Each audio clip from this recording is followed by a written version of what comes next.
Le nombre de malades du Covid a légèrement diminué à Noël. D'autres patients ont pu être pris en charge dans le service des maladies infectieuses.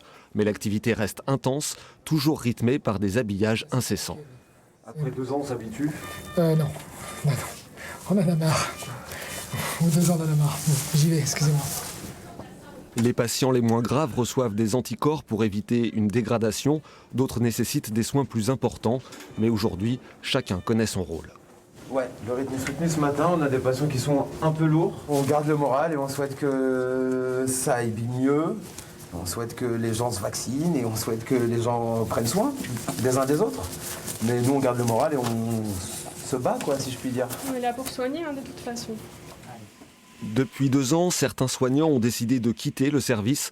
Ceux qui restent sont souvent marqués. Il y a eu des semaines où on a fait autant de décès qu'en 3 ans on a pu faire sur un service habituel. Avec les vaccins, avec les traitements qui s'améliorent, on a quand même moins de décès, mais ça reste quand même des situations de soins compliquées. Pour le moral de l'équipe, c'est quelque chose qui a été pesant et qui peut encore l'être aujourd'hui. Dans ce contexte, la nouvelle année et la vague Omicron qui s'annonce ne rendent pas optimistes. L'augmentation du nombre de cas Covid nous inquiète sur comment nous, on va pouvoir se réorganiser derrière, parce que peut-être que ça ne sera pas les patients le problème si la vaccination fonctionne, mais ça sera peut-être les soignants absents. Après sa journée dans le service, ce médecin passera le réveillon de garde aux urgences, un autre défi. Quand on n'a pas de place, on entasse. Et donc on entasse dans les urgences. Et c'est pas terrible. C'est-à-dire qu'aux urgences, concrètement, il y a des patients qui seront ce soir dans des lits dans les couloirs. Ah oui, bien sûr, mais ça c'est tout le temps. En fait, on n'a pas besoin du Covid pour que ce soit ça, c'est juste que ça s'est aggravé avec le Covid.